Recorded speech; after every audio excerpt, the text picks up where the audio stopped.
Hello, beautiful soul. Welcome back to my channel. This is my channel. I'm from Japan, anak. Ay, this is my channel from Japan, kabayan. May ano pa, dahon. Libra. Sorry ano ba yun? May dahon, anak. This reading is for you. Patingin ang uso.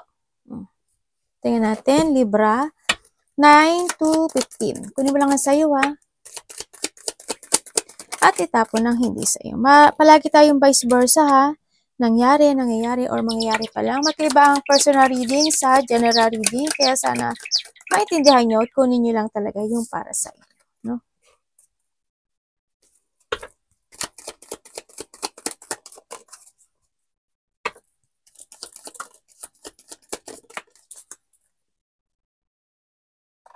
Hindi pwede. Ay, Diyos ko, may. Nakalimutan ko, naka-video pala ako. Kumakano ko doon sa anak ko. Ba yan? Nawala ako sa sarili ko. Uy! Tingnan mo, oh. Congrats, Libra. There's a luck. May luck ka. Tingnan natin, ha. Pero nasa sayo yung susi, eh. Baby, alis dyan. Oy, nasa iyo. Dalawa yung kimo. Dun sa ate. Dun sa ate. O, dalawa yung kimo. O, diba? Successful outcome to your problem. O, ito na. Ganda, o. May mga successful outcome daw. O, tapos meron pa kayong there's a lack of money. There's a growth ng money. Tsaka meron kayong lack ng gamble. No? Kung sa mga aspeto ng buhay nyo yan. And meron tayong barrel. Something is lacking in your life. Perhaps love, money, or goal. Yan. Kung ano man yan, pinagdadaanan mo, love man yan, money man yan, o sa mga goal mo, pero tatandaan mo, nasa sayo yung dalawang susi. Kumbaga, ibig sabihin, nasa sayo yung susi, paano mo makuha o ma-achieve yung mga gusto mo ma-achieve sa buhay mo. Clover. Gusto mo ma-achieve yung luck mo. Ay, yung luck, no? Nasa iyo yun. Kung ano man yan, money man yan, love man yan, or goal man yan, nasa sayo yan. And pay attention to your health. Alagaan niya yung health nyo, no? Sa nakita ko dito, oh. Maaring iba sa inyo is may mga problema when it comes to health, yan. Take an exercise, balancing, eating, drinking, ganyan. Kung ano man yan, no? So, nakita ko dito. And maaring iba is there's a travel or vacation, no? Baka nag-iisip na kayo o nagpaplano kayo. And meron tayong sorrow over a loss. Hindi ko alam kung saan yung sorrow mo kasi nandito rin si money, si gold, tsaka si love. Kung sana hindi naman na walang buhay yan, ano? And we have the money patch. Iba sa inyo, siguro mag-iiba talaga kayo ng landas sa nakakita ko dito or merong naghihintay sa inyo doon sa dulo para magsimulang muli. No? Ako nakita. And kasi money pat to, nandito rin yung pag-uumpisa. Starting a new beginning in your life. Kung titignan mo to yan, ibig sabihin, nasa sayo yung susi na to, na dalawa na susi. Japanese ko kayo. Yung dalawang susi, yan, diba? Kung papasok ka kasi, siyempre sususian mo yun. Kailangan pumunta doon. Parang meron kang isang sitwasyon na tapusin sa buhay mo para magkaroon ka ng luck in your life. No? Sa iba sa inyo. Ganyan. Nandun kayo sa sitwasyon na yan. Okay? You have the 2, 12, 33, and 35.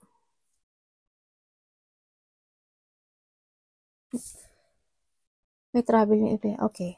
Yes, andito yung there's a growth, no? Meron tayong Taurus, Leo, Sagittarius, and Virgo. There's a luck, gamble of luck, achievement, growth. Yan, sa nakita ko dito. May mga abundance. Iba dito is an extension. May mga positivity happen sa buhay mo. Sa nakita ko to. Chance of mga gamble. Yan. Kung saan mga aspeto ng buhay mo yan. Halimbawa, nag-exam ka. O, lucky. O, kaya, we have the travel, diba? Diba? E di, pumasa ka sa interview at nagkaroon ka ng visa, ganyan. Pero kailangan mo mag-action kasi nandito si key, dalawang key.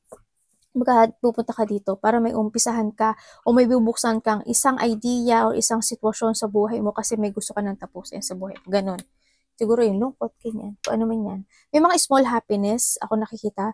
At sabi rin dito ay meron ka daw iisipin. Yan, may mga iisipin ka na gusto mo nang tapusin sa buhay mo kasi you want to be stable either to your work profession, gusto mo na mag-settling down kasi sa nakikita ko dito. No? Andito na rin yung tibay ng loob mo and then nakikita ko rin yung fulfillment na gusto mo mangyari sa buhay mo nasa sayo. And then, sinasabi rin din na pinag-uusapan ka or may mga chismis, no? Ako nakikita sa'yo. Yan, may mga small problem, hindi naman ganun kalaki, pero may mga excitement pa rin ako nakikita kasi ito lang naman ang pinaka hindi maganda. Maganda rin naman to kasi exciting naman, may exciting din naman to sa nakikita ko dito. No, siguro you will receive something information, ganyan, or communication with someone, ganyan, sa nakita ko dito, na kung ano yung sasabihin niya sa'yo, pero huwag kang gano'ng kwenta ng kwento kasi baka mamaya yung makakausap mo chismisan ka at i-chismis ka, di ba? Ganyan. Magkakaroon ng transformation. When it comes dito, is pagkasasamahin ko to, is mawawala kasi magkakaroon sa'yo ng there's a lack or there's a growth, transformation of a fulfillment of stability. Yun na nakikita ko dyan.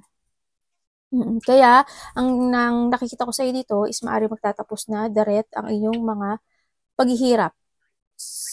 Almost lahat to, sa lahat ng aspeto ng buhay mo. Pero, nandito si Manipat. Ibig sabihin, nandito yung daan. Diba? Ibig sabihin, magkakaroon ng opening or magkakaroon ng pag-uumpisa or mag-a-unlock na answer nasa sa'yo. Yan, may mag-a-unlock na answer, mag-o-openness o magkakaroon ng mga solution sa mga problema in life. Kumbaga, you choose your destiny with the Manipat kasi may tatapusin ka sa buhay. Maganda siya.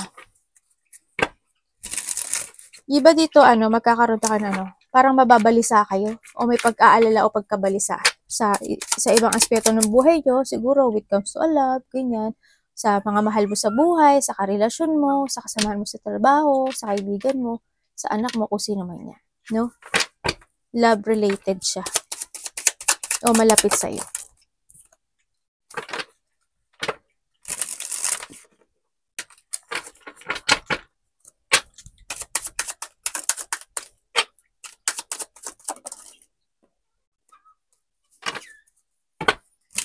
Oh, meron nga kasi may death card ka, oh. Ano ba to? Diba dito, baka to, kung saang susi to, alam ba, susi ng bahay, susi ng vehicles, kung ano man susi yan, baka nagpa-duplicate kayo ng susi, ganyan.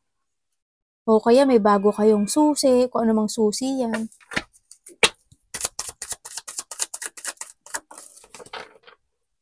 Kumbaga, nasa sa'yo daw yung susi. Baka may nakalimutan kang susi. O, diba? May mga ganun yun. Ano man nakalimutan kang susi? Nakalimutan mo yung susi ng sasakyan mo, apartment mo, bahay mo. Parang doon sa deep wood ako nakikita sa'yo.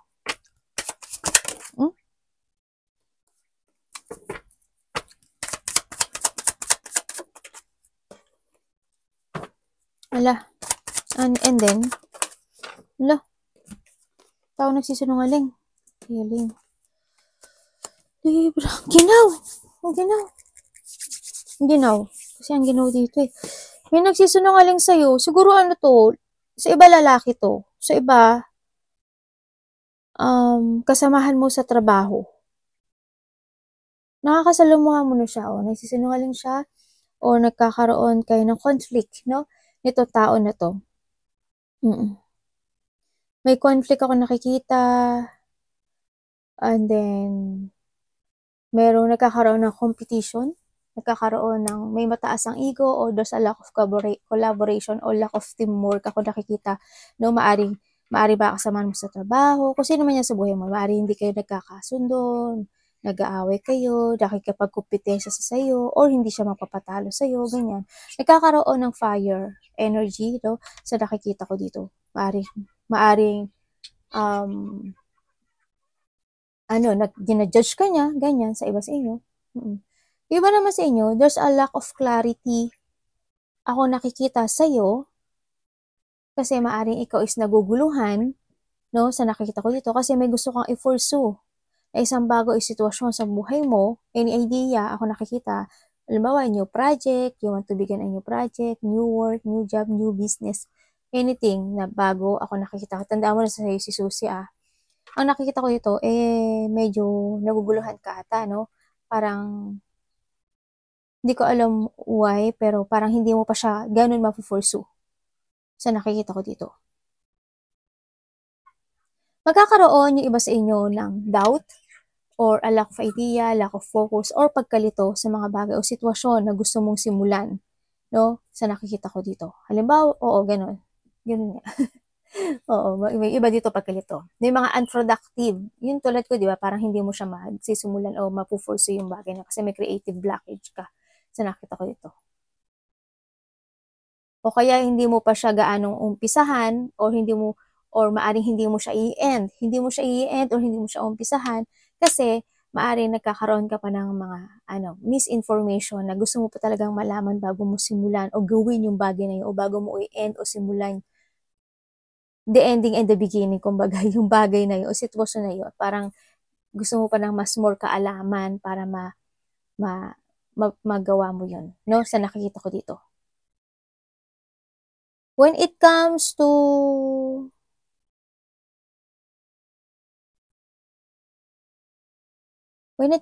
money, ang nakikita ko sa'yo, nagkakaroon ka ng, siguro, nagkakaroon ka ng misalignment when it comes to your money, no? Sa nakikita ko dito. Kasi parang, full of motivation ka, ganyan. Siguro, baka labas ng labas, ganyan. And sa iba naman sa inyo, is, nawala yung intuition ko. Sa iba sa inyo, parang, nawala talaga yung nasa utak ko. As in. May mga missed opportunity daw kayo na lumalakpas sa nakita. May nagmamatsyag sa'yo. Iba dito sa workplace Bakit kaya may nakita kong liar, dishonest, or, ayun, baka makalimutan ko, naalala ko na. May nakikita ako dito na, halimbawa, boss mo. Hindi naman totally boss. Siguro, mababa sa boss, ganyan. Halimbawa, o kasamahan mo sa trabaho, ganyan. Ang nakikita ko sa kanya, hindi kanya gusto. Ganun nga, parang, ate, parang pareho lang yung sinabi mo, no? Halimbawa, kung boss mo to, di ba? Parang nagsisinungaling siya sa'yo. Basta may tao nagsisinungaling. Kung sino man siya. Yan ang nakikita ko. Parang itong tao na to, parang may tao kasi ako nakikita na parang nilalaro ka lang niya. Kasi ang nakikita ko sa kanya hot and cold. Ito, no? Siguro sala sa init, sala sa lamig. Yan ang nakikita ko sa kanya. Someone sneaky, may cheating ako nakikita relasyon man yan o kasama sa trabaho or boss mo man yan o sino man yan. Sana walang nakaw, ako nakikita. Ano hindi?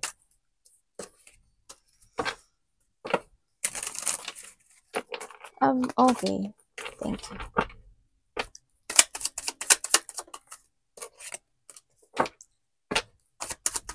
And then, ano ba tong card mo?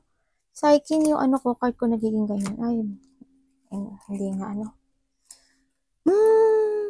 You want to start or you want to end something or magkaroon ng pagbabago in your life, renewal or revert. Sa nakita ko dito, you want to starting fresh. Sa nakita ko to, you want to skip or to release yourself yung sitwasyon na yon sa sarili mo, pero parang hindi mo pa siya maiwan kasi maaaring nag-aalangan ka pa to let go yung sitwasyon na yun. Andun yung takot, maaaring iba nakakaramdam ng takot, and yung iba naman dito, you still holding back sa nakaraan, ako nakikita doon. Hindi ko na, parang may mga rin, parang hindi mo na nga alam yung nararamdaman mo ngayon Parang, kung this is a relationship, parang, ang ikaw or siya, parang you feel na, mahal ba talaga niya ako? Mahal niya ba talaga ako? O umaayon lang siya sa mga sitwasyon naming dalawa? Ganon. Ang nakikita ko, isa sa inyo is hindi niya kayang ibigay yung, halimbawa ikaw, Libra, mahal na mahal mo yung tao, pero hindi niya kayang ibigay o tumbasan yung pagmamahal na binibigay mo sa kanya. Wala siyang kayang i-offer sa'yo, kundi umayon o go to the flow. Ang nakikita ko dito. Ganun. Kasi maaaring itong tao na to, sarili niya lang din iniisip niya, ganyan. Sa nakita ko dito, makasarili.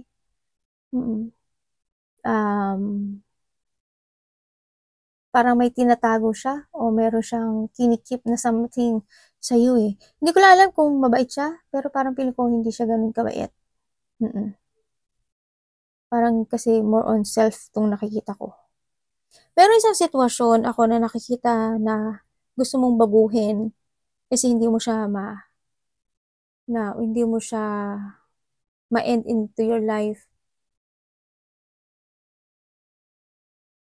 Kaso nga, hindi mo alam siguro kung paano magbago yun. Yun ang nakikita ko dito. Tingnan nga natin kasi walang renewal eh. Kung this is sa money, ang sabi dito, kailangan mo daw magsimula na mag-save ng money. Dito, ibig sabihin, kailangan mong i-end o you need to start a new beginning and to ending something in your life. Halimbawa, paggastos-gastos, pagtulong-tulong man yan, ganyan. Kung ano man yung sitwasyon na yun, mag-save ka na daw ng money. Kung this is sa money, Sa iba naman sa inyo, if this is a health issue, ang nakikita ko is nasabi dito na you need mo ng self-care, no? Sinasabi dito. Kailangan mo na daw mag-umpisa na magkaroon ng pagbabago o pagsasaayos sa health mo, sa nakikita ko dito. Maaring minsan nagiging pasaway ka, ganyan. Maaring minsan na nagkakaroon ka ng pagpapabaya, yung iba sa inyo, hindi naman kayo lahat. Yung iba lang naman. Sa iba naman sa inyo, when it comes to our job, itong nakikita ko dito,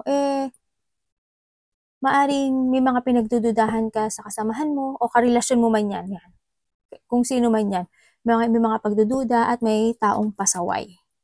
Maaring anak mo, maaring makasamahan mo sa trabaho, maaring ikaw. Minsan nakakaramdam na rin kayo na yung parang pagkainip or pagkabagot. Ganun nakikita ko. May problema kayo sa financial? Pero may nakikita ko problema sa financial. Kailangan nasandaan mo, nasa yung dalawa yung key, ha? Yung key nasa iyo, dalawa yan. You need to focus.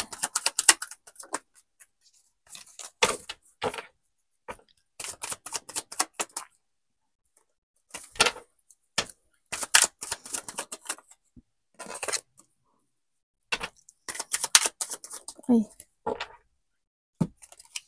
Ipasok mo nga sa aspeto ng buhay mo. Okay. When it comes, hindi ko makita. When it comes to health muna, sa health.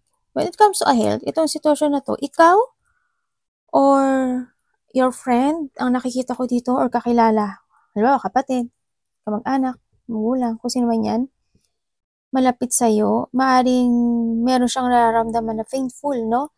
Sa nakikita ko dito.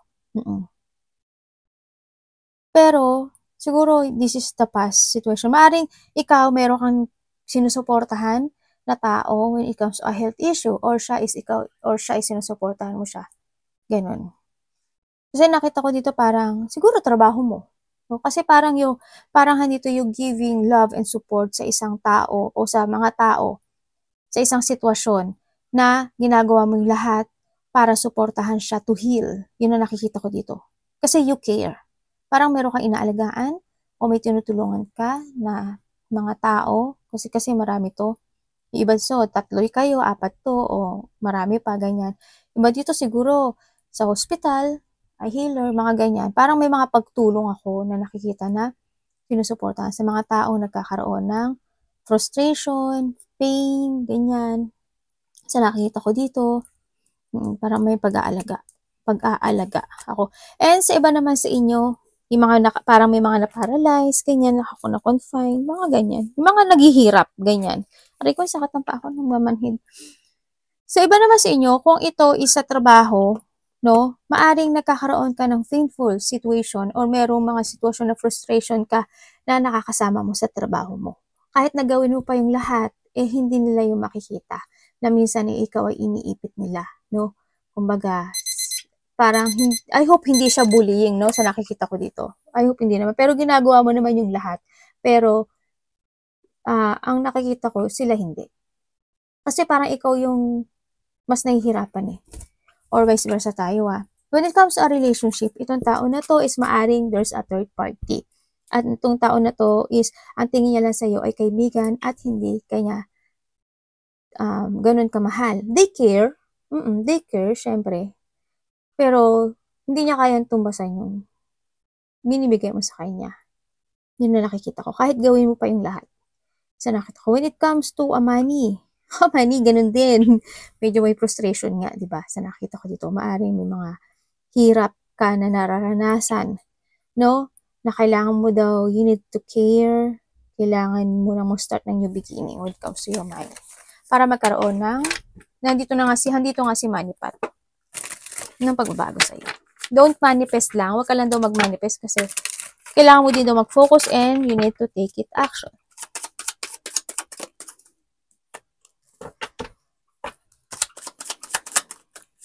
Kwenta kilo pareho.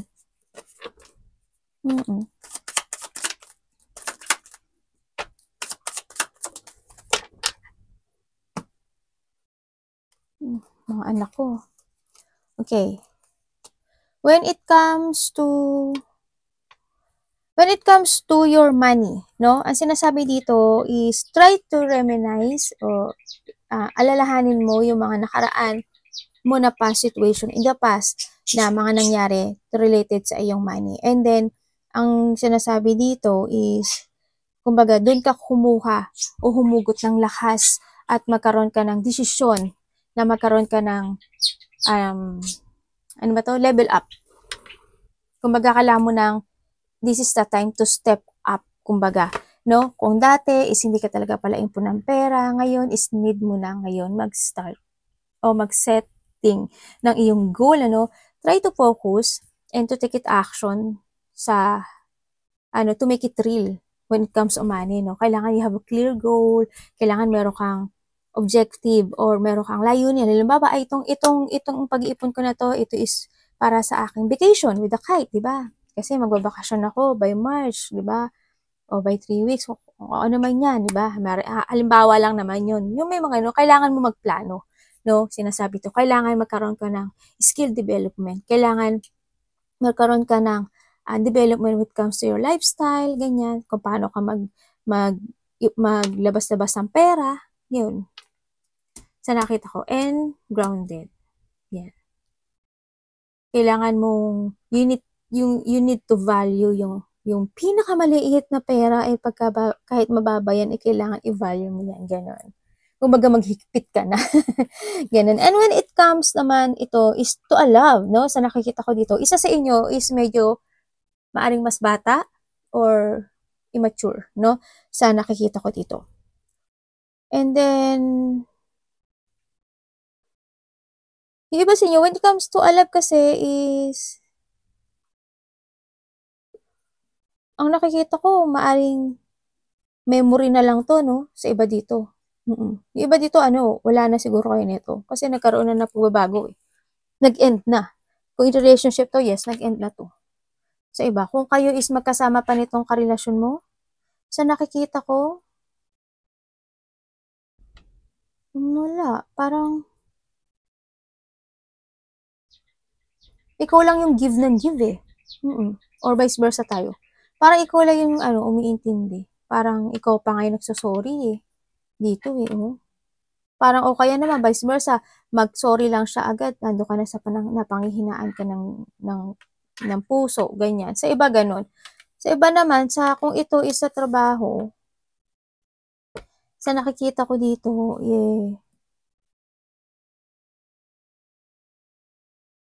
there's a bossy type energy, ako na nakita dito, when it comes to a trabaho. Oo, parang may bossy type dito. Siguro itong tao na to, maaring ito is mas bata sa'yo, no? Sa nakita ko. Hindi naman siguro ganun kalaki, pero siguro mas bata sa'yo ng konti or malaki man na agwat nyo, basta mas bata sa'yo. Kahit 1 year old pa yan, mas bata sa'yo yung nakikita ko. Na maaring mas feeling niya siya yung mas nakakataas sa'yo. Or maaring naman siya is iyong, halimbawa, bagong pasok ka pa lang, 1 year. Tapos siya, 5 years na, ganun. Hindi man kayo magkaano sa edad, nahando siya sa sitwasyon na ganyan. Kumbaga ako yung matagal dito, ganyan-ganyan, sumunod ka, 1 year ka pa lang, kapapasok ko pa lang, yung ganyan. O kaya naman is may mas bata sa'yo ng konti. Ganyan. Yan yung nakikita ko. Doon sa communication, ako na nakikita na manggagaling sa isang tao.